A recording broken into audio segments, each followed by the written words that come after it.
In this video, this is what happens when a woman stops being nice. We're diving into the moment a woman finally chooses herself over approval. Because being nice has never been the full truth. It's been the mask, the silence, the self-sacrifice. But when she stops shrinking, stops apologizing, stops bending to make others feel comfortable, something powerful happens. She remembers who she is. This isn't rebellion, it's reclamation. And if you've ever felt guilty for putting yourself first, this message is your permission to begin, not to be liked, but to be whole. There's a moment, quiet, almost imperceptible, when a young girl learns that being herself might not be safe, that her emotions, her instincts, or her voice might cause discomfort, and that discomfort might lead to rejection. So she adjusts, not because she wants to, but because something inside her understands this is how she'll be accepted. She smiles when she's anxious. She says yes when she means no. She minimizes her own needs to keep peace in the room. And over time, she becomes what the world rewards. A good girl, a helper, a pleaser, a woman who is agreeable, likable, and non-threatening. But the identity of the nice girl is not built from joy. It is not built from self-knowing. It is built from survival, and survival is not the same as living. From a young age, many women are conditioned to associate goodness with compliance. They're praised for being quiet, rewarded for not complaining, admired for their selflessness. But underneath the surface of that praise is a powerful unspoken message. Your value depends on how well you can make others feel comfortable. This isn't just cultural, it's neurological. When we are young and still learning how to be in the world, our nervous systems are shaped by our environment. If expressing anger led to punishment, we suppress it. If setting boundaries made someone withdraw love, we abandon them. If being too loud made someone criticize us, we shrink. That early programming doesn't disappear with age.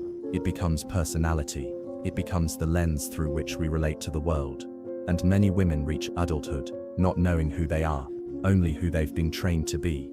The nice girl identity becomes second nature. It's the smile that hides exhaustion, the enthusiasm that masks resentment, the over-apologizing, the constant "I'm fine," but behind the politeness, behind the sweet tone and polite nods, there's often a profound disconnection from the self. Because when you live to accommodate others, you slowly forget how to recognize your own needs.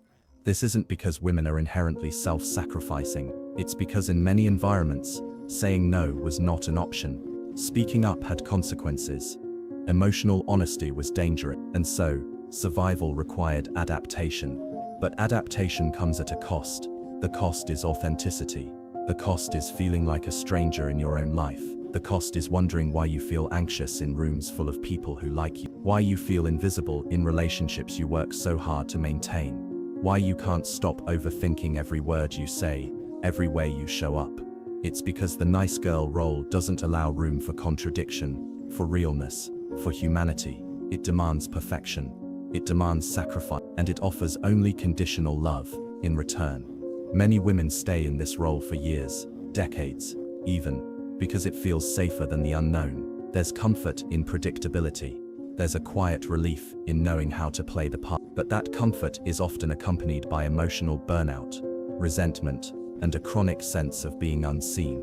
What complicates this even more is that the world rewards the nice girl. She gets praise, she gets validation, she gets approval, but that approval is conditional and fragile. The moment she speaks up, the moment she asserts a boundary or claims her worth, the world often pushes back. Suddenly, she's called difficult, emotional, selfish. She is punished for the same strength that others were once grateful for. This is why so many women struggle to let go of the nice girl identity. Not because they don't want to, but because they're terrified of what they'll lose when they do. But the truth is, what you lose is not love. What you lose is performance. What you lose is the version of yourself that was built to please. And what you gain is freedom, because the real you, the whole you, is not always agreeable. She is not always polite. She has opinions, boundaries, needs, emotions. She knows when something doesn't feel right. She has desire. She says no without guilt, and yes without fear. But for her to exist, the nice girl has to step aside, gently, slowly, not with violence, but with awareness. That awareness begins by asking hard questions. When did I learn it wasn't safe to be myself? What am I afraid will happen if I disappoint someone? Who do I believe I have to be in order to be loved? These questions aren't comfortable, but they're necessary, because they begin to peel back the layers of conditioning that keep you stuck in survival mode. You start to notice the automatic habits, the over-explaining, the over-giving, the inability to receive. You notice how often you silence yourself before others can, and slowly, you begin to reclaim your voice. It won't happen all at once. Shedding a survival identity takes time. It takes gentleness, but it begins the moment you decide that your authenticity matters more than your approval rating. Because being liked is not the same as being free, and being nice is not the same as being real. And real, messy, flawed, honest, whole, is where your power has always lived. People often assume that people-pleasing is a personality trait, that some women are just naturally selfless, agreeable, easygoing, but the truth is, far more complex, and far more painful. People-pleasing isn't about kindness, it's about survival. It's a strategy, a learned response, a subconscious adaptation to environments where being yourself felt risky, and where your nervous system quietly decided it was safer to blend in than to stand out. For many women, this starts in childhood. Maybe it wasn't an overtly abusive home. Maybe it was just unpredictable. Maybe love came with conditions. Be good, be helpful, don't cause problems. Or maybe you were praised most when you stayed small, quiet, well-behaved. Over time, the lesson sinks in. If I'm easy to love, I'll be safe. So you become accommodating, sensitive to everyone's mood. You start to scan for tension and smooth it out before it turns into conflict. You apologize even when it's not your fault. You say yes, even when your whole body is begging you to say no. You become the glue in your friendships, the peacemaker in your family, the one who never asks for too much, and the world applauds you for it. People call you sweet, thoughtful, compassionate. But what they don't see is the quiet anxiety behind the smile, the mental calculations happening in every conversation, the way your heart sinks after you say yes again, the way you rehearse texts for hours just to avoid being misunderstood, the exhaustion of constantly managing others' emotions while neglecting your own. People-pleasing isn't weak, it's hypervigilance. It's the nervous system's attempt to stay safe by staying liked. And for a long time, it works, until it doesn't. Because the cost of being liked by everyone is often not being known by anyone, including yourself. Eventually, the cracks start to show. Maybe you notice the resentment building. You give and give, but the reciprocity never comes. You start to feel invisible in your own life, lost in the noise of everyone else's needs. You struggle to make decisions without guilt. You find yourself over-explaining your boundaries, over-apologizing for having limits, and overworking just to earn the smallest sense of permission to rest. What's painful is that most people won't even notice, because you've trained them not to. You've conditioned everyone around you to expect your silence, your softness, your smile. So when you finally speak up, it feels like you're breaking an unspoken contract. That fear, what if they leave? What if they get angry? What if they think I'm selfish? That's not irrational. It's remembered. It's the body recalling what used to happen when you chose yourself. But what if it's not your job to make everyone else comfortable? What if the version of you that people love the most is the one that cost you the most? People-pleasing often gets mislabeled as generosity, but real generosity comes from overflow. People-pleasing comes from emptiness. It's not I give because I want to, it's I give because I don't know if I'm allowed to stop. The more this pattern continues, the more it shapes your identity. You begin to believe your only value lies in how useful, kind, or low maintenance you are. You become afraid of being difficult, of taking up too much space, of having emotions that are anything other than calm and agreeable. And slowly, you start to disappear. The tragedy is that many women don't even realize it's happening, because people-pleasing has become so normalized, so praised, so gendered. Women are told that being accommodating is part of being feminine, that self-sacrifice is noble, that being needed is the same as being loved. But being needed is not the same as being seen, and self-abandonment is not a virtue.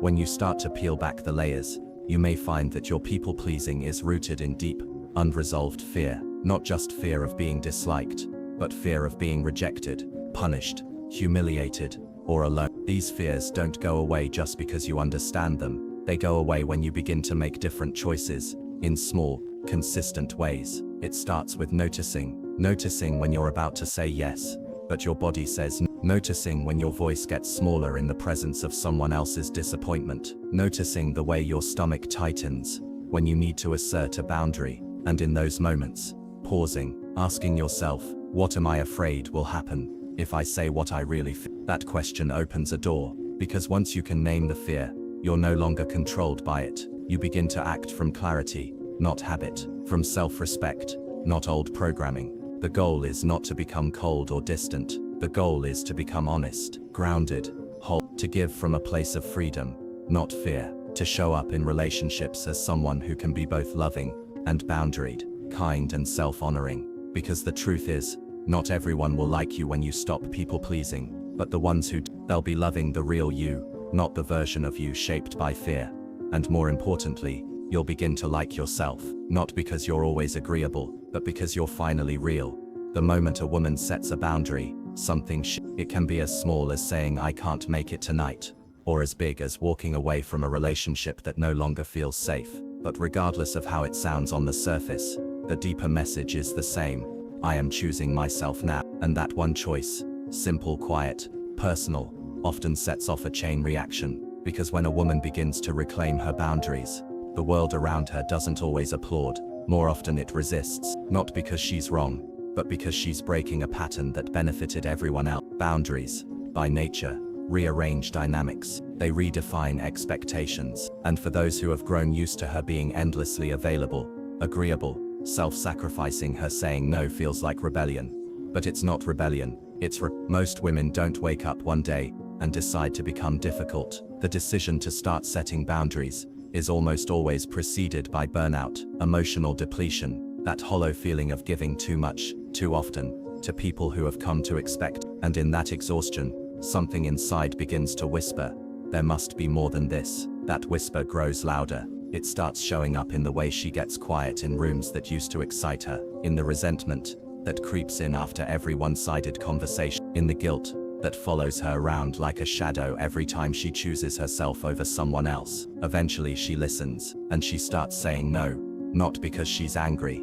not because she's becoming selfish, but because she's tired of the imbalance. Because for too long, she's given without limit, and lost sight of her own edges. Because she finally realizes that love without boundaries is not love, it's erasure. And the moment she draws that first line, she feels the shift, not always in the form of celebration, but in pushback. People who once called her kind now call her cold. People who once praised her generosity now question her change. And what's most painful isn't the backlash, it's realizing how many of her relationships were held together by her constant self-abandonment. This is where many women struggle, because reclaiming boundaries doesn't just create space, it reveals truth. It reveals who was drawn to her because she was easy to access, not because they valued her presence. It reveals the conversations that were built on obligation, not reciprocity. It reveals the ways she's been over-functioning in systems that were never designed to care for her. That truth can be heartbreaking, but it's also liberating,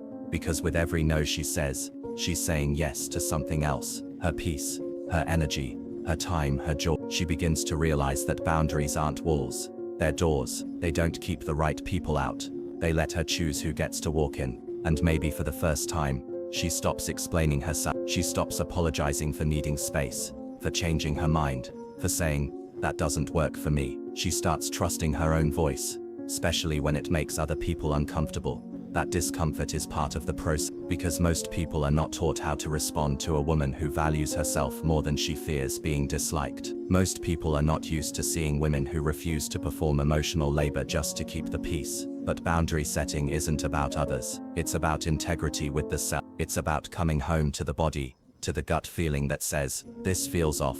It's about honoring that feeling, even when there's no logical explanation, even when people call you dramatic or overreactive, even when you've spent your whole life being praised for how easygoing you were. The truth is, you were never easygoing. You were just easy to manipulate because your worth was attached to being needed. And that ends the moment you reclaim your boundaries. There's power in the pause before the automatic yes. There's healing in the silence that comes when you choose not to respond to every request immediately. There's clarity in learning that not everything that asks for your energy deserves it. Over time, something inside begins to settle. You don't react as much. You don't feel the need to over-explain. You don't spiral after disappointing someone. You realize that other people's discomfort is not your emergency, that your worth is not determined by your ability to make everyone else happy. And that's when the freedom begins. Not loud or dramatic, but quiet, steady, grounded, the kind of freedom that comes from no longer needing external validation to feel at peace, the kind of freedom that allows you to take up space without asking permission. And as you keep choosing yourself,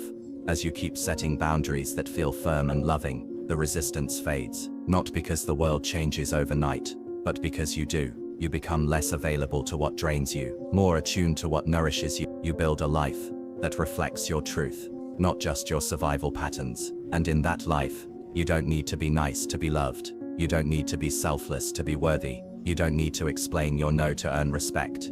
You just need to trust that your boundaries are not rejection, they are reclamation. From a young age, many women are taught that their strength lies in their likability, that their softness, their sweetness, their ability to please is what makes them worthy. So they learn to smile, even when they're tired, to comfort others, even when they themselves are in pain, to hold space for everyone else, while quietly erasing themselves. And the world calls that strength, but it isn't. It's endurance, it's performance, and over time, it becomes a true feminine strength has nothing to do with how many people approve of you. It has nothing to do with how well you follow the rules, or how little space you take up, or how gracefully you swallow your truth for the sake of peace. Strength is not measured by how much you can carry without breaking. It's measured by your ability to be whole in a world that keeps asking you to split yourself apart. Being liked is easy. It just requires compliance, a well-timed smile, a softened tone, a willingness to go along, to accommodate,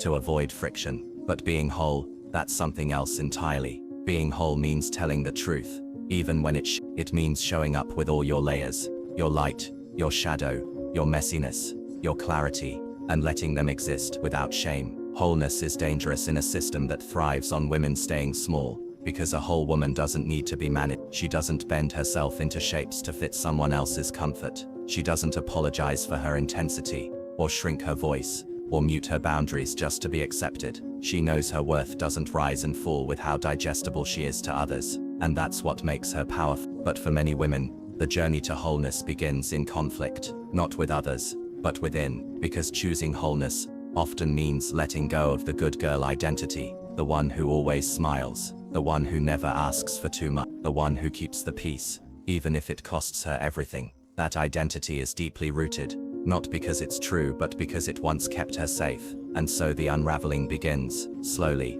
tenderly. A woman starts to say things like, "That doesn't feel right, I'm not available for that, I need more than this." And suddenly, people around her don't know how to respond. The ones who loved her compliance may interpret her honesty as anger. The ones who relied on her silence may hear her boundaries as betrayal. But she keeps going, because something inside her is louder now than the fear of being disliked. Something inside her is done trading authenticity for approval. She begins to see that her true power is not in being liked by everyone, but in being true to herself. She realizes that the parts of her she once hid, her anger, her grief, her hunger, her ambition, are not flaws. They are fragments of her wholeness, and they are welcome. This is not about becoming someone new. It's about remembering who she was before the world told her who to be, before she learned that likability was a form of safety, before she believed that silence was synonymous with grace. She starts to unlearn, to unhook from the belief that her body exists for others' approval,